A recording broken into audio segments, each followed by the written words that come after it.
All right, we've still got a few joining, but I think we've got everybody we need here from the presenting side, and obviously it's recorded, so we'll make sure that's there. If I can just ask anybody on the presenting side to keep whacking the admit button, like whack-a-mole, that would be much appreciated, and we'll get started. So thanks everybody for joining again. This is our I think our sixth or our fifth external landing zones community call. We have moved this one to a more friendly time zone for our friends and fans over in sort of Australia, New Zealand, APAC. So hopefully this works, and we'll do this on a sort of rotating basis. So next month we'll go back to a more next quarter we'll go back to a more US friendly time zone, and then the one after will come back to this slot. But as always, they're always on YouTube, so you can catch up and ask any questions, and we can get those answered for you. Today we have a fairly packed agenda, and we've got a host of different presenters to talk about various different things, and you'll meet all of them along the way. Just as a nice reminder, this meeting is being recorded, so if you don't want it to be recorded and you don't want to be seen on YouTube, then please do leave now, and you can be watch the recording back and find that when the meeting is finished. As I said, we do have a rather large agenda, lots of things to get through, all of the way from new docs we've got published, multi-tenant guidance, some policy refresh stuff, some updates around sub-vending, some AMA updates, Terraform and Bicep updates, as well as we're joined by the Carmel team as well to give them an update on that project. And we've got a little update into Microsoft Build, and then hopefully we get some time for Q&A, but we shall see. So at any point, if you've got questions, pop them in the chat. Most of the team is here, so we'll try and answer them along the way, and we may find that point relevant and answer it there and then. So please do feel free to use the chat and answer each other's questions and help the community out. Fine. So as I say probably every time we run this call, this is the best place for you to stay up to date. So if you head to aka.ms/alz/what's new, you'll find all the updates that we're doing across all of the different pieces of ALZ. So whether it's documentation updates, updates to policies, all of those things, you will find them all inside of the What's New section. So if you have one bookmark to take away from today, it's this one. Please do keep an eye on this as we update it frequently. Now, I wanted to just share that there's been some new Azure Architecture Center content. So we're trying to move some of our content, not out of CAF. CAF is still very much going to be there, but some of our more technical content around implementation options and the more specifics around the technical implementation detail, we're starting to move towards Azure Architecture Center to get a better place and a better home for it. So you'll notice over on the Azure Architecture Center in the table of contents, you'll see that there's this new landing zones table of contents option above the application architecture. That there is now a landing zones one, and we've got this new deployment options page, which is effectively going to replace our implementation options page inside of CAF. Now, the reason that this page is quite nice is it groups together a few important topics. So it first of all starts off with our cloud operating models and roles and responsibilities and how they map across the various pieces of ALZ and what roles we suggest and where they map to. It then talks around the platform and the various options you've got to deploy in the platform. So whether that's using the Terraform module or using the Portal Accelerator or the Bicep modules. It then gives you the middle piece, which is how do I vend subscriptions? So using our new subscription vending modules, which we'll talk a little bit more about today as well. And then at the last bit, which I think is really nice now that we've grouped this all together, is the application piece. So we then bring all of the application landing zone accelerators, so things like Azure VMware Service, Azure Virtual Desktop, all of those various accelerators that are out there from Microsoft, we bring them all together into one place. So this should be your one place to go to say, hey, is this something that has come from the ALZ team or the ALZ team have had a look at, and they're happy that it complies with ALZ, and if so, if it's on this page, great, go ahead. And if you see something else out there in the community and you're not sure whether it is perfectly aligned or whether it's like a side project or something like that, this is the place to verify that. And if you think it's something's missing, please let us know via a GitHub issue. I'll be happy to add things in here once we've gone through the process to make sure it's something that aligns to ALZ. We also have published a new document as part of our updating series, or Evergreen as we previously were calling it. So all around how to stay up to date with ALZ. We've written a great article around how infrastructure as code and the benefits of infrastructure as code. So if you're trying to help your customers convince to move towards infrastructure as code rather than manually operating things via the portal, this document is a great place to send them to and help them understand like why infrastructure as code for Azure landing zones is a better option than hand cranking it. So great work by the team there, and thanks to Brandon who wrote that for us. We also have a bit of a sneak peek into the future. We were hoping to get this one snuck out just before this call, but from some emails this week, it's not actually going to land until next month. But we quite often get asked around, hey, what should we do with sandboxes? It's great that we've got a management group for sandboxes, but what does that mean? What should we do with them? How do we control them? What do we govern them by? So we've got a great contribution here from somebody in the field who has taken the time to write an article and publish this and work with us to make sure it's aligned to Azure landing zones. And Sasha, who's done a lot of policy updates to the sandbox area, which we'll talk about in a second, has done a lot of work here to make sure it's aligned. So look out for this next month, but you'll notice it in the enhanced section, and there will be this new Azure sandbox environments document that will appear hopefully some point next month. So keep your eyes peeled for that one. Now, taking us back a little bit, we've been talking around multi-tenant. We probably talked about multi-tenant on the last one, saying, "Hey, look, it's coming." Hopefully, all of you have seen from the various social media posts and bits and pieces that we have done that the docs are now live, right? So we have published, I think it's somewhere, I think it's 6 or 7 new pages into the ALZ CAF content, all around how to think and how to have the conversation around, do I need multiple Azure Active Directory tenants? And if I do end up deciding that I do, which, spoiler alert, as you'll see from the bottom screenshot here, we still recommend a single tenant, right? Our guidance has not changed. For most scenarios, a single tenant is more than sufficient for your needs. But there are some organizations, as we've described it in this scenarios document, and you'll see that them all listed here, that you may require an additional tenant or multiple additional tenants, depending on the use cases that you have.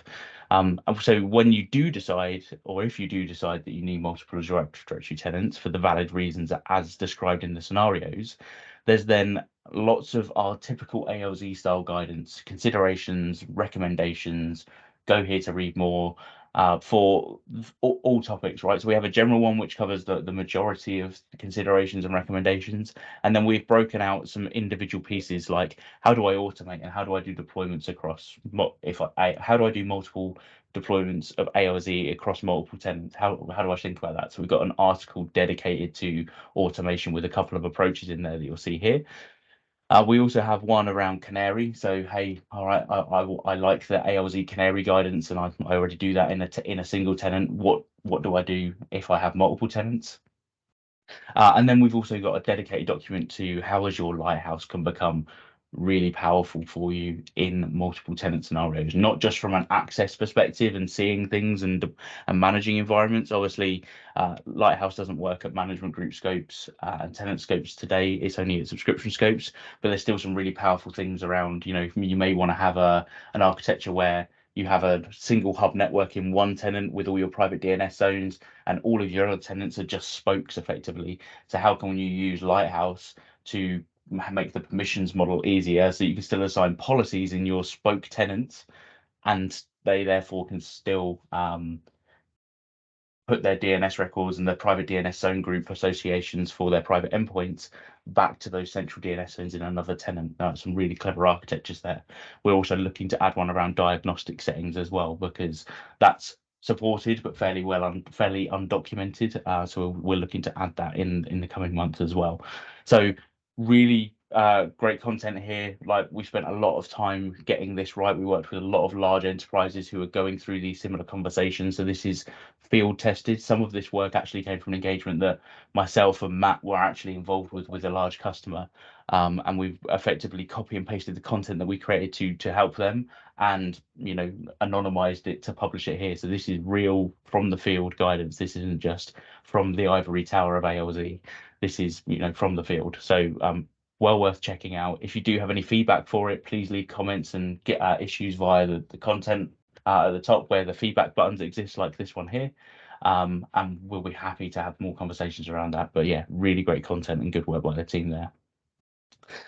It's now time for me to take a rest and stop talking for a minute. So I'm going to hand over to Sasha and who's going to talk a little bit about around all the policy work that we've been up to over the last quarter.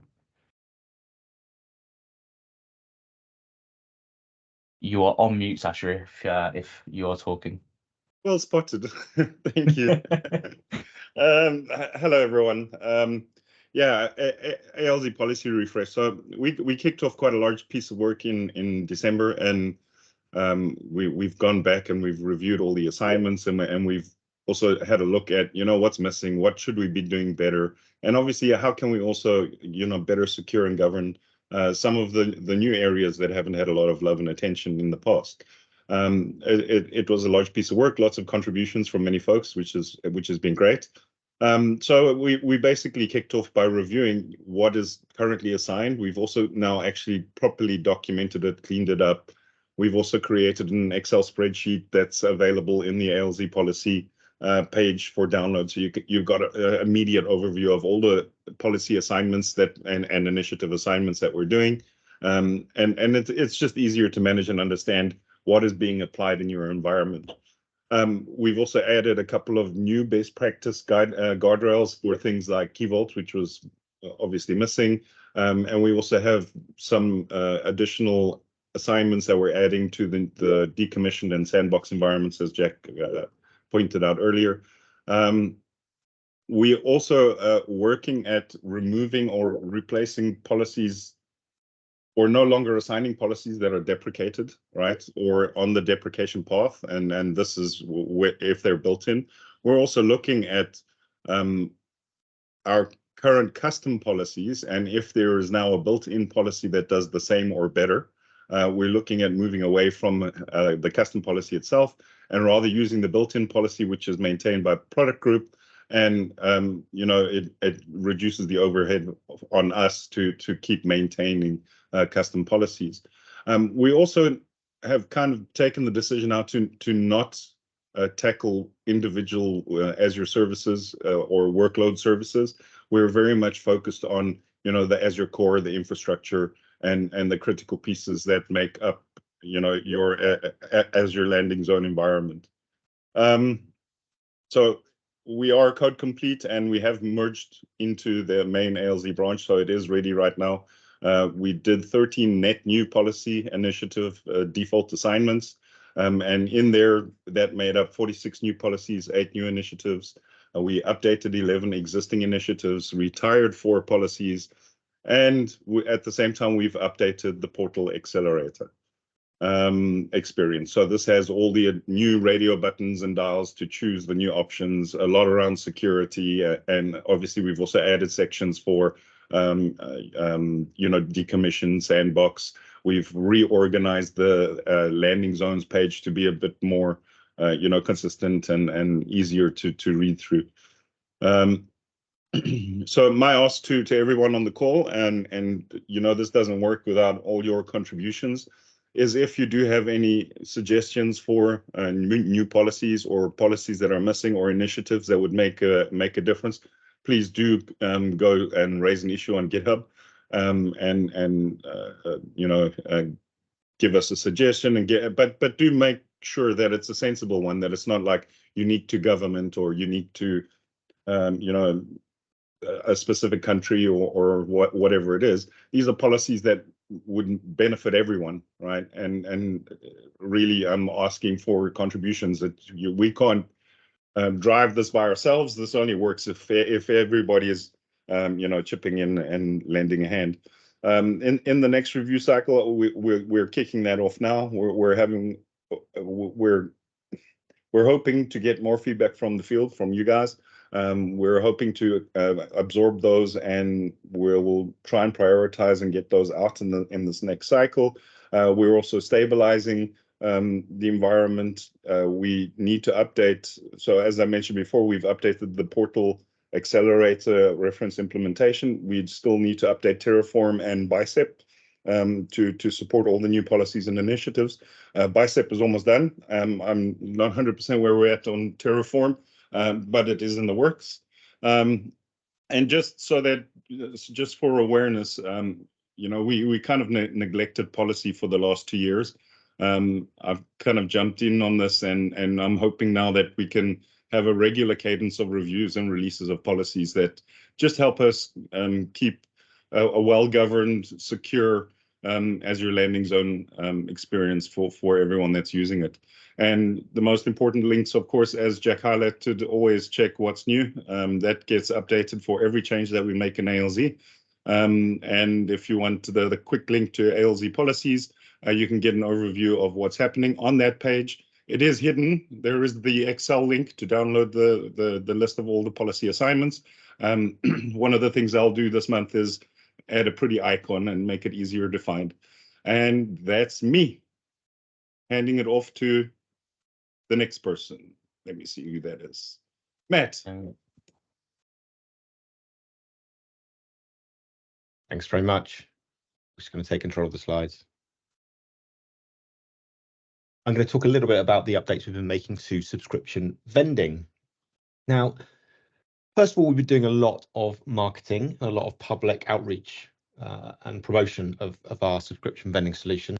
So for those that don't know, we've got Bicep and Terraform modules, as well as new guidance in CAF, as well as Azure Architecture Center. And this is summarized really nicely in this blog article, so aka.ms/sub-vending/blog, which also links to our new Azure Enablement Show video. So in this video, we look at what is subscription vending. We look at why you might need it. And there's also a demo of the Terraform module in action as well. So do check that out. Also, we've had some really great work by a member of the wider Microsoft team who's actually integrated this with some automation and some IP address management stuff. So do check out that example there, because it's one of the big kind of missing features that we don't yet provide in Azure natively. So it's really great work by Stella there. Please feel free to check that out.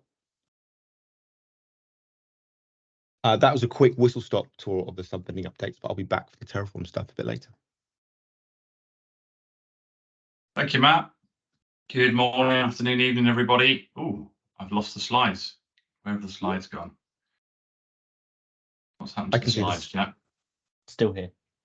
Oh, I've lost them. It says you're controlling. Do you want me to take them back? Yes, please. I've literally lost the slides. Right. What about now? You take control. I can see it's coming back. There we go. Jack, if you can just shift onto the next slide for me, and I won't take control too. I will be your glamorous assistant. No worries. Thank you. Appreciate that. Okay. So I'm really pleased to kind of come to this call, and the timing couldn't be any better for this. Some of you may have heard me talk about this. I've spoken to some customers about this, but I'm really pleased to kind of share this with the wider audience now. So I've been leading an effort with some of the team on the call here around Azure Monitor, and specifically around baseline alerts. So I wanted to touch on what this is, and we've got some links so you can go and try this out now. So one of the things I'm really pleased to share as of this week is we have opened this repo to public access now. So anybody can go to this repo, whereas before we were controlling access and I was managing the requests, which there was many. This is now available to everybody. So anybody, your customers, you can share this with them and talk to them about what we're doing here as well. So that's a great step forward, and we've been doing lots of work behind the scenes. So back to what it is. So it's a detailed table of alerts and metrics and their recommended values, like thresholds. We recognize that prior to having this in Azure Landing Zone, we don't really have an end-to-end observability story. What we do with Azure Landing Zone today is we configure diagnostic settings and diagnostic logs to go to a central log analytics workspace, but we stop there. We don't really kind of take you on that kind of observability end-to-end journey. Now, this is not necessarily going to solve that, but this is part of the puzzle, part of the jigsaw to take you on that maturity for your organization. And this is the first area of focus for us: is how do you identify there's a challenge in your or an issue in your environment? So two key things that we've got here to take out, and you can kind of use these individually. Well, you can use the first one individually, and the second one is kind of building upon that. So the first one is a detailed table of alerts and metrics in a single location. So one thing we don't have in Azure today, in any of our guidance, in our product documentation, we do not have a collation of alerts and metrics that are centralized that you could go to and look at. So we recognize that, as you know, when you have conversations and you're new to Azure or you're new to Azure Monitor and you're wanting to enhance your environment and improve on your kind of observability journey, that having a conversation on this before this was available is quite challenging because we don't have anything centrally. So this introduces cycles of conversations. What do you think? What do I think? And asking lots of people. Now we've got this centralized. So I think there's between 60 and 70 Azure Landing Zone platform alerts that we've produced. So this is focusing on the platform management group side of Azure Landing Zone. We have also built a landing zone initiative as well. And I'll talk about the initiatives and policies on to the second point. So the second point builds on top of those alerts and metrics. So we have the first part. If that's all you took from this call and you wanted to go and talk to your customer, then that is still a valid asset for you to talk, and with any Azure customer. And I want to stress that whilst we're talking about this in the guises of Azure Landing Zone, what we've produced is for all customers. So it does target, or it did target, Azure Landing Zone initially. It's built by the Azure Landing Zone team. We have made this this documentation and the deployment available for all Azure customers, and we've got various brownfield scenarios where you're not aligned to the Azure Landing Zone structure, and how you could leverage this is all available in this repo we have. So back to point 2, we have Azure policies and policy initiatives that are aligned to that platform and the Landing Zone management group. And within those, we've got targeted alerts. So for example, connectivity, we have a raft of connectivity alerts. For example, changes to the route table alerts, changes to or bandwidth thresholds met for express route, so that you want to know if you're constrained on your express route connection. All of those are within that initiative there, and you can assign that your connectivity connectivity management group, and then all of your subscriptions under that will inherit those. And what we do in those policies and initiatives, we have parameters. You can change the thresholds. So if you kind of refer back to the first point around that table, we put some recommended thresholds in. That doesn't mean you can't change them. You may want to kind of have that. You may want that flexibility to have different values in there. You may want to try different things. Also good for testing. If you lower the threshold, you'd be able to trigger alert more easy as part of your kind of testing as you move to live. To point 3, they're extensible and flexible. So we've made this as extensible as possible. So we have an initiative, for example, connectivity. It will have a number of policies within that initiative targeted on connectivity. You can, as part of that initiative, we've parameterized the effects so that you're able to disable if you didn't want that policy to deploy. So you could effectively, if you wanted to just try out one of the policies in the initiative, but you wanted to kind of deploy the framework, then you could turn off all of the policies in that initiative but bar one, and then just kind of go on that gradual journey where you introduce more alerts as you start to feel comfortable having those alerts within your environment through this framework. To point 4, we've built lots of comprehensive guidance, and that's where you come in as the in the field in helping us keep us honest. Did that work for you? Did the scripts work? So really welcome your kind of input on that. I do want to stress that this is currently in a separate repo to Azure Landing Zone. At the moment, we are looking to merge that in to the ESLZ repo, but we kept this separate for the preview purposes.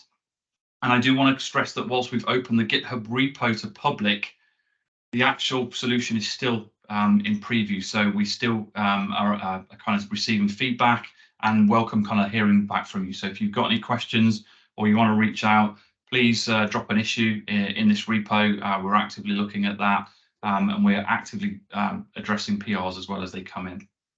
So Jack, if you could move to the next slide for me, that would be absolutely fantastic. Got some updates on various other different parts of Monitor.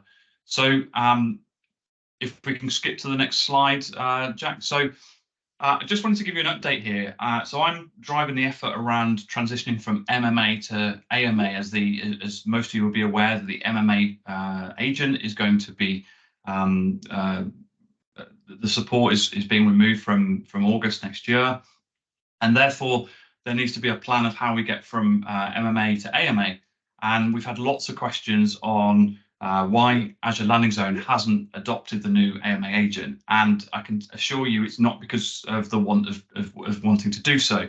The reason being is we are working closely with product groups, and we are waiting for a kind of a green light to do that. And the reason is that some of the solutions as part of AMA are not yet GA, and therefore we have requirements as part of the Azure Landing Zone team that we need those solutions to be GA before we'll consider them for Azure Landing Zone. So this is the reason why there is a delay. It's not because of the Azure Landing Zone team. It's because we're trying to orchestrate with lots of other teams within the engineering teams to make this happen. So in the meantime, we recognize customers are asking this question, and you're asking us this question. So we've put a FAQ in here as well to help steer that as to why we're not in a position to move that forward, to help assure your customers. So we are working in the background still, whilst it isn't ready for you in any of the accelerators like Bicep and Terraform and the portal. We are working in the background to get all those artifacts ready so that we can switch when we're given that green light. So more work to be done there, but hopefully this gives you a little bit of a holding page to help with your customer conversations, or you're yourself as the customer and needing some guidance on this. So we're giving you that there as well. So on to the next section, please, Jack, if you wouldn't mind. So this is the audit diagnostic policies piece. So you may or may not be aware, there's been some announcements on this, but we as an Azure Landing Zone team haven't really spoken out about this yet. And there's reasons why, and this is what I wanted to talk to you about briefly in here as well. So to take a step back, Azure Landing Zone, when it was built, it created some custom Azure Landing Zone diagnostic policies that effectively enforced connectivity to a specific central log analytics workspace. What recently has happened is the monitor engineering teams have developed built-in equivalents. So we are working very closely with them on how we transition from those custom policies to built-in policies. Now, the great news is because of the work that Sasha and I and others in the team have been doing around the policy refresh work, we have developed and we are developing a kind of cadence. You've heard us talk about this kind of quarterly release that we're focusing on, and we've also got the updating Azure Landing Zone guidance. So we have all the kind of the vehicles to help move you from custom to built-in when that time comes. And what we'll be looking to do is, when the time is right, we'll be putting this into one of the policy refreshes to kind of release this as part of that. Now, these policies, there is 33 policies that have been released. So there's 33 built in. Now, we do have some that are doing the same thing in the custom Azure Landing Zone library, but we don't have anywhere near kind of a join up there. So it's kind of classed as the V1 release. So when I talked about 33 policies, there is actually 99. And the reason being is there's 33 for each different type of location you're looking to send to. So whether it's storage account, log analytics, or event hub, there's 33 for each. I won't go into the details of why they're not consolidated into, all those options are into one policy. There are some technical limitations as to why. So at the moment, they're presented as 33 specific targeted for those options. Today, Azure Landing Zone focuses on log analytics workspace. We also need to broaden our options to send out to as well. So we will be introducing that additional capability to storage accounts and event hubs. That will be coming when we align as part of V2. Now, the V2 release is dependent on another part of the engineering organization who are working on something that relies on this being ready to go. So there's a couple of things that need to fall in place. So I can't give you specific timelines, but it shouldn't be too far away that the V2 is coming on board, and I say we're working closely with product groups on that. All right. Okay. So I think that's me, Jack. If you go on to the next slide, I don't think I've got anything else to cover. It is indeed. Perfect. Okay. Thanks, everyone. Thanks, Paul. I'm going to talk to you a little bit now about what we're doing in the space of Azure Landing Zones and Terraform. So the first thing I want to talk about is the next major release of the ALZ Terraform module. So this is CAF Enterprise Scale, the one that is in production now. So this release will be our first major release in a while, actually, and will contain some pretty big features. The first is Azure Firewall Basic. It's been quite a big ask from our consumers. The next major feature is the policy refresh that Sasha's was talking about. Now we're working hard on that. We hope to get it out in May, at the beginning of May, hopefully, but we will see.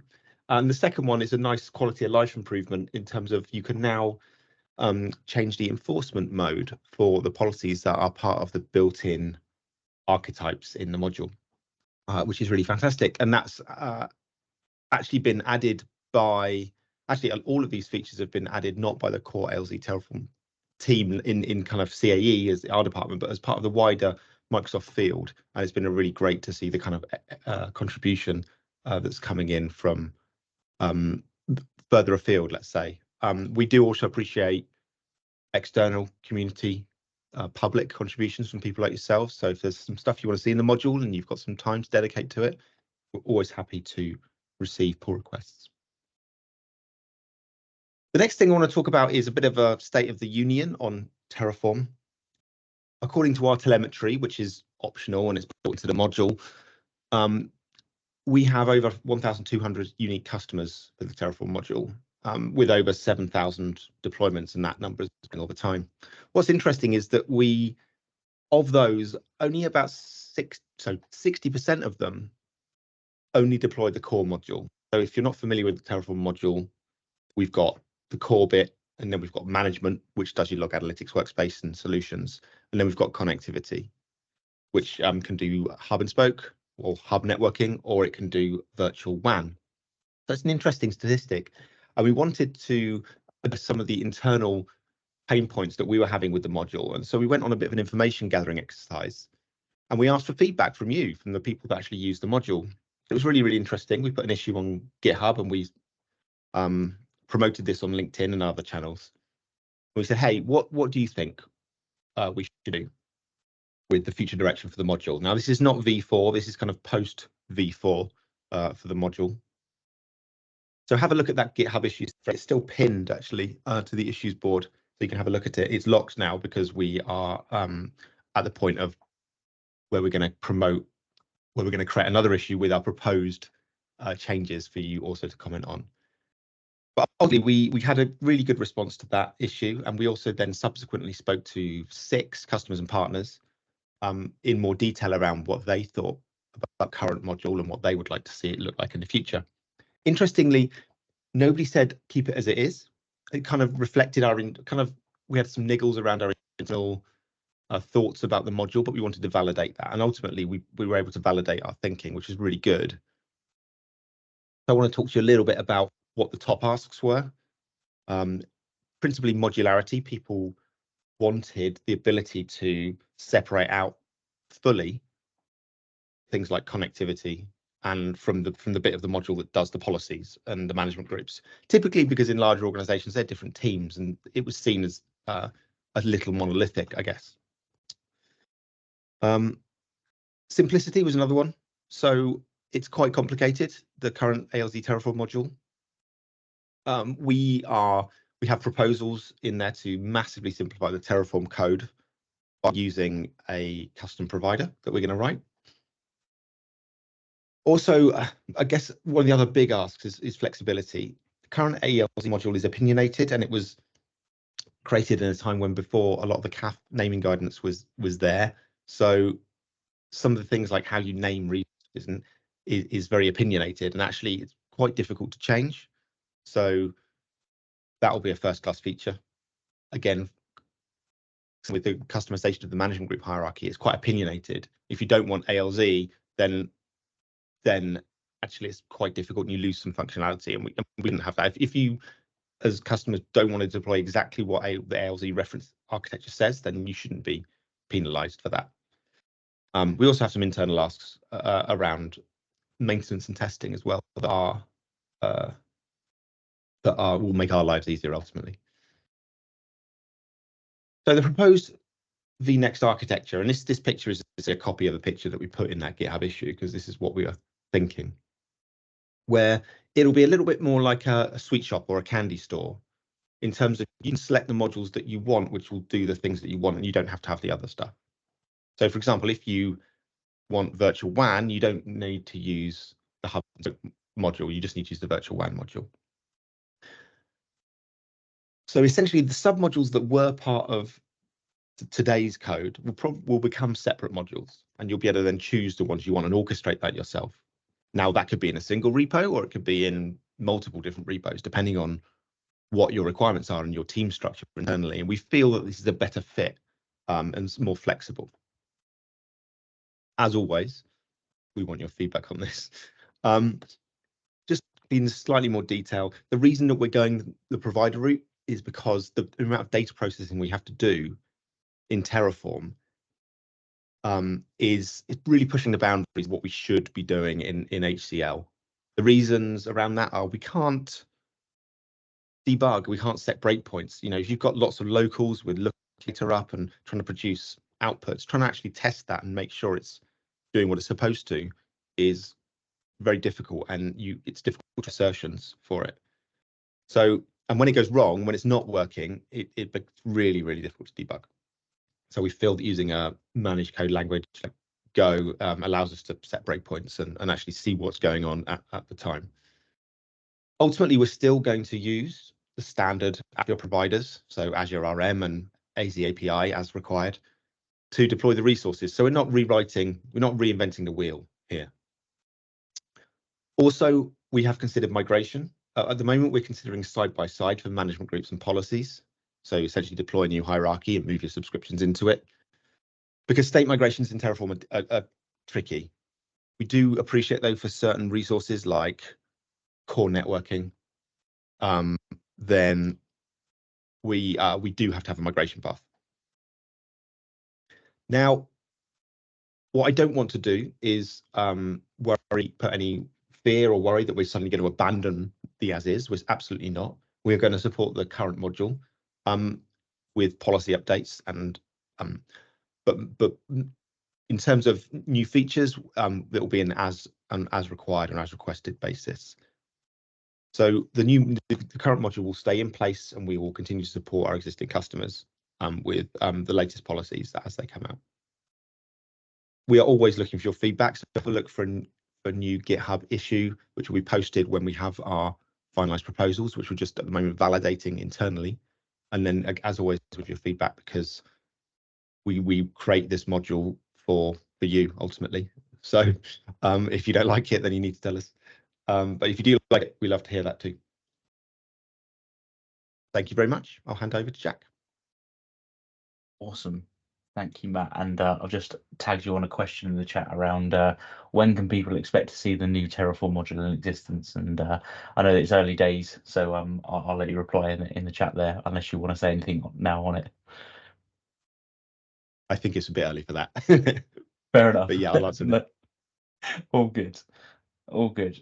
So I'm now going to give you a bit of a flavour of the what's coming in Bicep.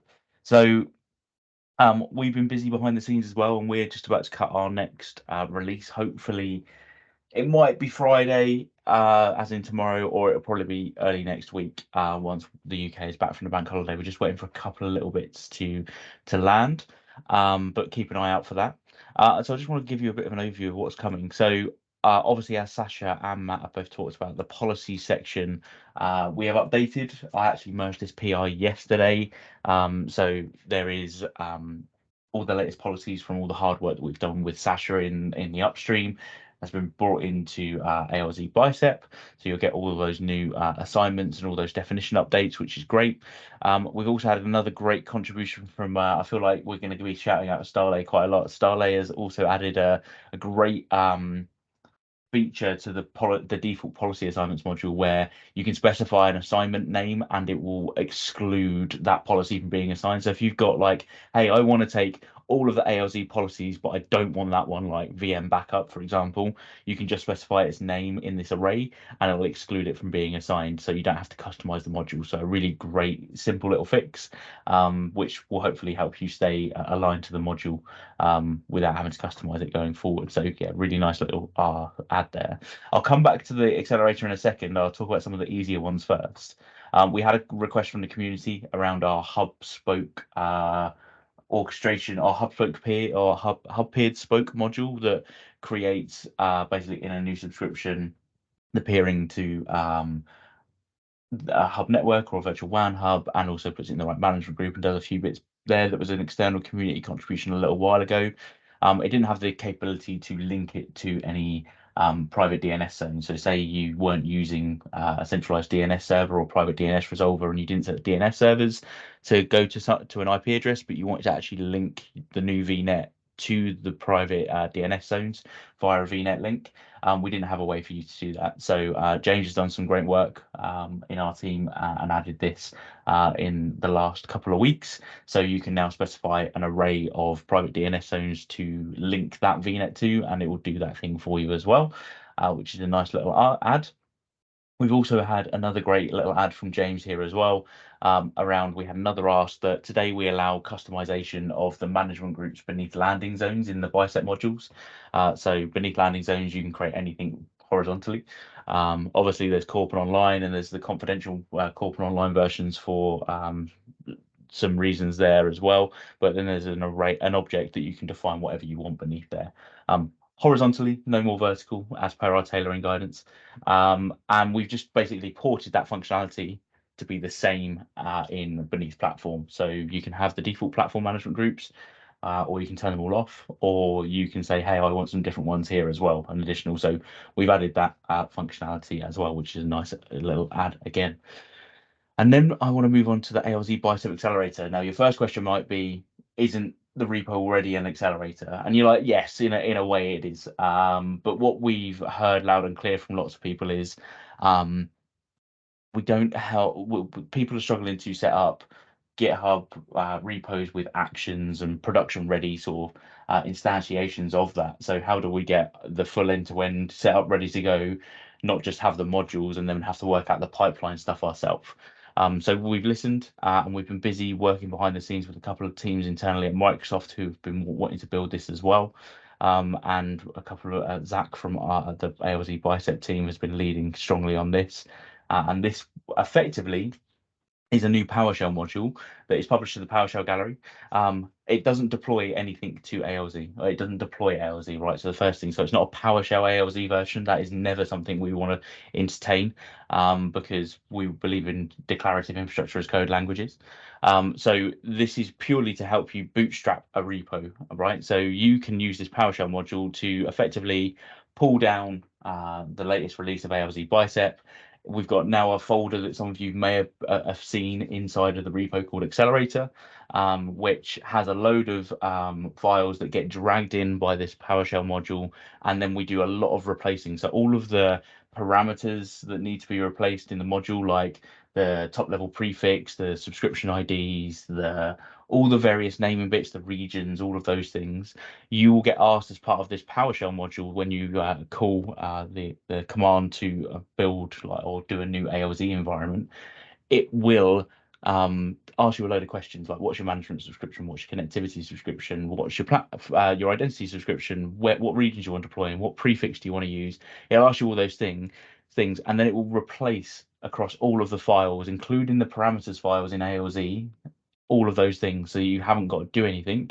It then sets you up with the GitHub action pipelines that we've written that are more production ready, that you can take using template workflows as well. And hopefully you can go even faster in helping a customer get started using GitHub and ALZ Bicep to deploy and manage their platform going forward. We've also got guidance on how you should do your branching strategy. So we're aligned to Gitflow there because that's the best way of working for, we believe, for ALZ Bicep. And it will become the recommended way we say to customers to consume it.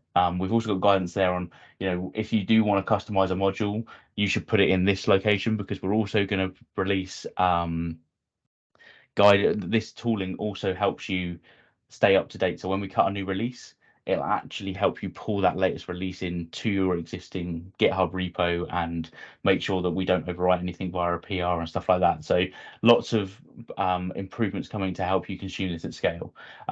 ADO, I saw the question in the chat. We've already had a PR from the community, which is insane, because they saw what was going on in the repo for GitHub in the accelerator folder, and they've contributed already ADO pipelines. They aren't quite there yet. We need to do some small tweaks with the contributor, which is going really well. But we want to get GitHub out the door with this release as sort of an MVP release for the accelerator. And then when we've ironed out any bugs that we hopefully find there, but we've already done a lot of internal testing and hopefully we found them all. But never say never. Once we've got that done, probably in the next release, we'll add support for ADO as well. And we've also got plans to add support for things like GitLab as well if people want them. So we've got a long roadmap for this, but hopefully this is the start of helping customers get going faster, get going even faster with ALZ Bicep as well. There is one thing missing from this list about what we're adding in the next release, and it aligns to what Matt also shared around Azure Firewall Basic. So we will be adding that as well before we cut the 14 release. So I forgot to put it on this slide, but Azure Firewall Basic SKU support will come for the ALZ Bicep modules as well as part of this 14 release, which I think we are busy working away trying to get done so that we can get it out for you for hopefully late tomorrow or next week. So keep your eyes peeled. And then again, I am going to take a break and I'm going to hand over to Ahmad, who's here from the Carmel team, to talk about what's going on in the world of Carmel. Hello, everyone. So it's good to meet you all. Let me try to take control. Okay. So so just some updates with regards to Carmel. So at the moment, we've essentially added additional new modules to the library. So we have 21 new modules and 7 parent level type modules. So things like data collection rules, SQL, flexible server, and pure view accounts. Also, for different modules, we've also enabled more test cases and scenarios for combining different parameter sets as well within the modules themselves.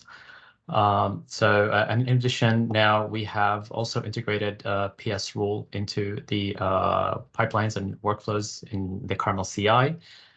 So now we actually have more data around what PS rule is checking, and at the moment it's defined in audit mode. So we are looking at the information that it's providing us, so that we could start tuning our modules and our test cases as well to fit those. So also on certain module types, we've also moved the input parameters to kind of align more to the template reference documentation. So things like Vault SKU that been switched to something like SKU on a particular module, and that's kind of an optimization thing. So on our CI, so we've actually now introduced the reusable workflows on our GitHub workflows. So similar kind of to the Azure DevOps kind of templates capability. So this essentially helps us kind of reduce a lot of code duplication and helps us also manage our code base better.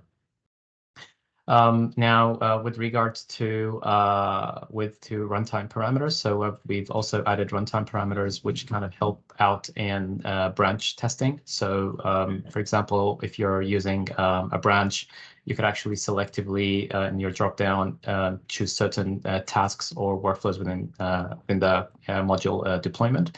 This essentially is just there for testing, and it does not kind of override when you're deploying to the main branch. So essentially, all the controls are still there within the main branches. So in our outlook, so what we're looking forward to. So as the Bicep team kind of matures the capability with regards to the user-defined types, so we're looking forward to kind of introducing those into our modules as well. So essentially, this would help provide guidance on certain parameter types that are object based, and that way we can actually help move away from putting more information in our README, but actually get the guidance to actually come directly out of the module itself. So that's on the user-defined types bit. We have a lot of alignment and work that we're doing with the Bicep PG team, engineering team. So we're looking to kind of start publishing our modules into the Bicep registry. But before that, there is a lot of work that we have to do to kind of align between Carmel and the public Bicep registry. So things, for example, that need to be changed down the track are, moving from camel case, for example, for the resource type into the kebab case, and dropping the Microsoft name essentially out of the module folder. Also moving away from the deploy.bicep naming convention that we use today into the main.bicep. Also, we're going to be adding metadata.json just to provide more information about the module itself. So yeah, and in addition, we're also looking to actually integrate some of our features that we have today in our Carmel README generator into the Bicep README, the public Bicep registry README generator as well. So we're looking to add things like the template examples and just some of the features that we have defined in our Carmel library. And once we kind of have all those ready, we are looking forward to start publishing our modules into the public Bicep registry. So at the moment, we're looking at publishing the top level modules. So that would be like Microsoft.storage/storage accounts. But hoping down the track when we kind of work more with the Bicep engineering team, we're start to also publish the child modules separately. And yeah, so that's about it. So back to you, Jack.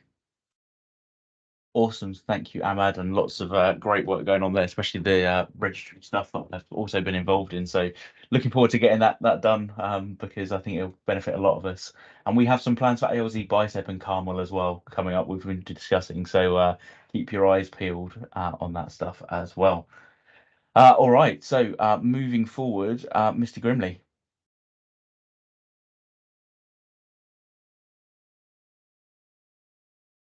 Yeah, I'm back. Hey, everybody. So great news. We have a session at Microsoft Build. So we currently have the title of Azure Learning Zone Life Cycle for Better DevOps. We are still discussing whether that is the theme of what we're doing. So it's a roundtable.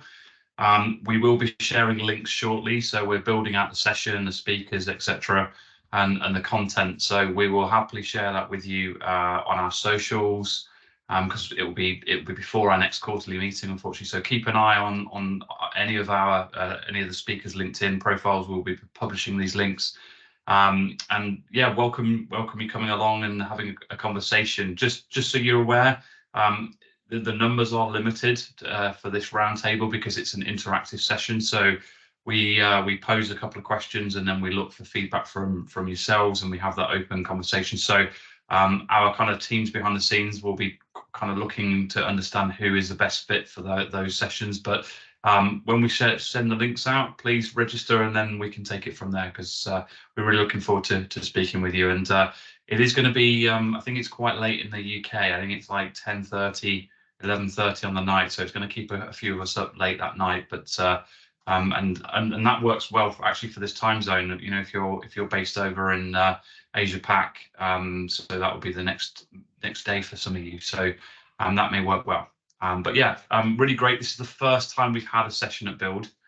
So we're really looking forward to that, which is credit to the Azure Learning Zone team and the product that we've produced, that we're getting recognition on the Build stage now. So great to be part of that party, and yeah, maybe see some of you there. Thanks, Jack. No worries. Thank you. Yeah, really exciting. Looking forward to that one. Indeed. And as we move towards wrapping this up, and we look to be bang on time, which is rare for us. So good work all. Our next one of these will be on the 25th of September. Now you may be thinking, wow, that's a long way out, and it is. The reason is we're giving acknowledgement that generally there's a holiday period right between June and the end of August. There's a big holiday period across most of the globe. with schools out and stuff like that. So we want to let everybody have a good reset, have a well-deserved break, and then we're going to come back at the end of September when we will more likely know where we're heading for the next financial year inside of Microsoft on ALZ, and where we're going. So yeah, please come along on the 25th September. The issue here that you should be able to click on does have the registration link for that one, but I will update all the short links and publish it on the socials very shortly, probably in the next few hours when I look to get this on YouTube, etc. And it will be back to a US friendly time slot, as I mentioned at the beginning. So once we've had that one, the one after, which will likely be November-y time, we'll bring back to this time slot as well. So for any of you who are joining in a more APAC friendly time zone, I apologize, but please do raise any questions you have via the issue and we'll definitely cover them as well. And obviously check out the recording once it's done. And that leads us nicely for a few minutes of Q&A if anybody has anything. So if you do have something, feel free to pop something in the chat, and or pop your hand up and we can take it from there. So yeah, we've got a couple of minutes.